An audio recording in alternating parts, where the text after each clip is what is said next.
in this video, we're going to talk about why more leads do not always mean more business. And in this one, my goal would be for you to understand that the sales journey, from the moment you learn about a lead to the moment you deliver on the lead, is crucial for you understanding every step of it. It's very crucial for you to be able to be profitable, reduce risk, and deliver on the promise to the client. So many times we believe that sales is just about winning work and it's about building a clear, but it really is about building a clear process, attracting the right client and qualifying the right opportunities. That is going to be very crucial for you. So it's a shift that we want to have in our mindset. And in this video, I would like for you to, as an outcome, deliver, take the time to create a process for your sales journey. From the moment the client, you find out about a project, to the moment you deliver. What are all the touch points? Sometimes we don't take the time to create the sales journey, and so that everyone in your company understands how they contribute to the success of a project and to enhance the relationship of a client, right? And it could be a lengthy process. It's not only for business developers, right? It's not only for the salespeople, but it's also for the people that execute.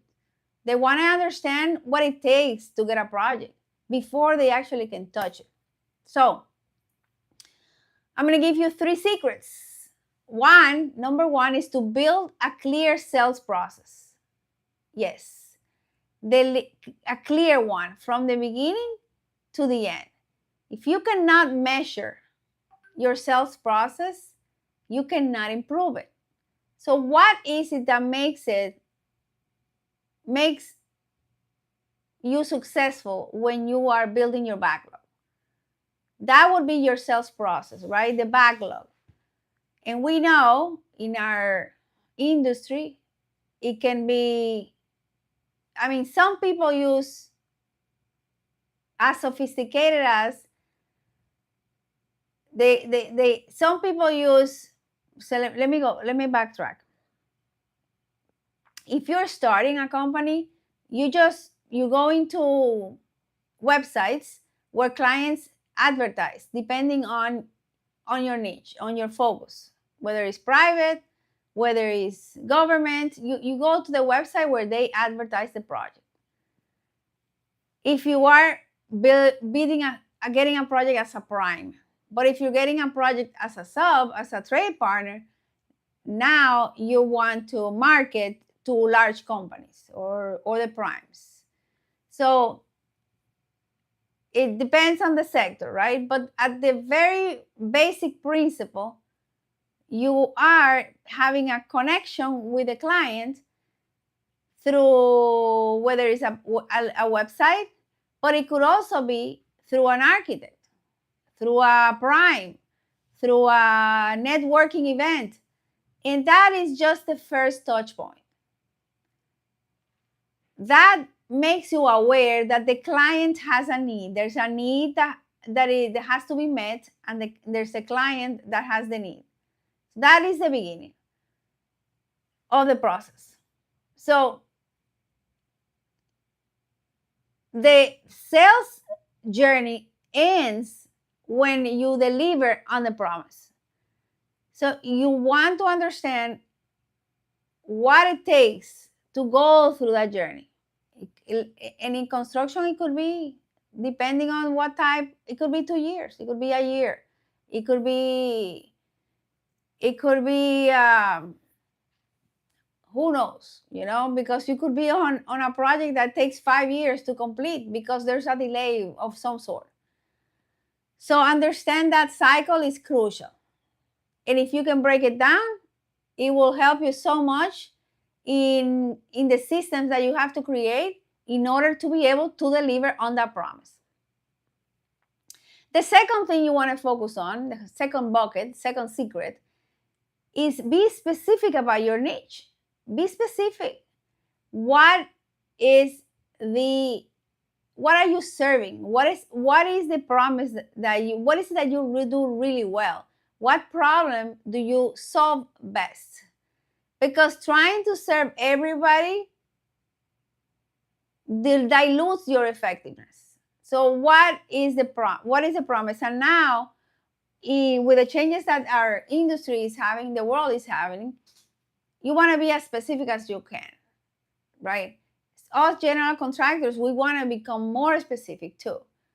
What is the area of focus that you're going to have where you can dive down into processes for everything? Choose your niche. What problem do you solve the best? Because if you do that, you're going to have processes. You're going to improve those processes. You are going to build on them. You're going to train your people. You're going to make them better and better and better and better. And you're going to build your portfolio in a way that there's going to be no hesitation as to these people are the people for this type of projects. So have clarity around your sales cycle. The third secret you want to consider is the qualification of the client before you commit on this relationship. Qualifying the client. Not every client is a good client, and you are not great for everybody.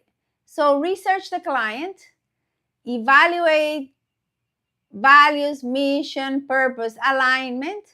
Confirm that they have the money to pay you. Follow the money. Do they have the money to pay? Do they have clear understanding? How sophisticated are they?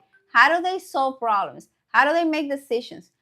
Look for transparency. Look for an accountability culture where there's a payment culture and how they make decisions. Learn to say no. If it's not your fit, it's wrong. So learn to say no, but yet focus on understanding how to follow the money and focus on understanding the sales cycle of the particular opportunity type that you're going after. Understand the sales cycle and your business will grow tremendously. But not only understand it, execute on it, develop systems on it. We don't learn to do this early on, but it can be done and it should be done. Until next. By the way, subscribe, please, and get the book. En español es Más allá de los planos y en inglés se llama Scaling Beyond the Blueprints. Scaling Beyond the Blueprints. And stay tuned because we're going to be putting out more content, more videos so that we can share this knowledge and you can have more success in your business. Until then.